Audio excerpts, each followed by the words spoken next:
শুধু সৌদি বা মালয়েশিয়ায় অদক্ষ শ্রমিক নয়, ইউরোপ, জাপান ও কোরিয়াতে দক্ষ শ্রমিক পাঠানোর বিষয়ে সরকার গুরুত্ব দিচ্ছে বলে মন্তব্য করেছেন প্রবাসী কল্যাণ ও বৈদেশিক কর্মসংস্থান মন্ত্রণালয়ের উপদেষ্টা।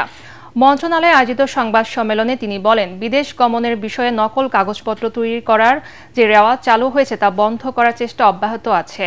তবে 1 বছরের এই অল্প সময়ে সব প্রচেষ্টা সফল হয়েছে বলা যাবে না বলেও মন্তব্য করেন ডক্টর আসিফ নজরুল। বিস্তারিত জানাচ্ছেন সৈয়দ রিয়াজ। প্রবাসী কল্যাণ ও বৈদেশিক কর্মসংস্থান মন্ত্রণালয় গত 1 বছরে কি কাজ করেছে তা জানাতে এই সংবাদ সম্মেলনে উপদেষ্টা ডক্টর আসিফ নজরুল বলেন, অন্তর্বর্তী সরকার ক্ষমতা নেয়ার পর যে সময় পার করেছে তা খুবই কম। এ সময়ের মধ্যে সব জটিলতা নিরসন সম্ভব না হলেও উন্নয়নমূলক অনেক কর্মকাণ্ড শুরু হয়েছে বলে জানান তিনি। বলেন, নতুন শ্রমবাজার উন্মুক্ত করা, দক্ষ কর্মীর চাহিদা পূরণে কার্যকর পদক্ষেপ গ্রহণ ও প্রবাসীদের অভিযোগ অনলাইনে নেয়ার সুফল ইতিমধ্যে ভোগ করা শুরু হয়েছে। বিদেশে শ্রমিকদের সুরক্ষার জন্য অনেক পদক্ষেপ নিয়েছি।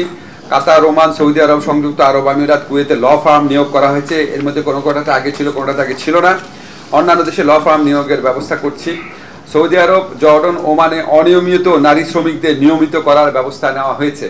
মালয়েশিয়ায় যেসব শ্রমিক যেতে পারেনি তাদের মধ্যে ৭,৯৯০ জনকে ওই দেশ বোয়েলএসের মাধ্যমে নিতে রাজি হয়েছে জানিয়ে উপদেষ্টা বলেন, সরকারের সদিচ্ছার কারণে বিদেশে যেতে ইচ্ছুক কর্মীরা উন্নত নতুন দেশে যাওয়ার স্বপ্ন দেখছে। আমরা ইউরোপ, জাপান, কোরিয়াতে দক্ষ শ্রমিক পাঠানোর দিকে জোর দিয়েছি।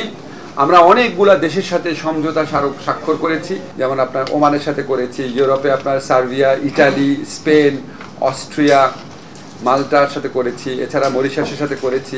ইরাকের সাথে আপনার নতুন কর্মী পাঠানোর উদ্যোগ গ্রহণ করা হয়েছে। বিগত বছরের তুলনায় এবছর 24% রেমিটেন্স বৃদ্ধি পেয়েছে বলেও জানান ডক্টর আসিফ নজরুল।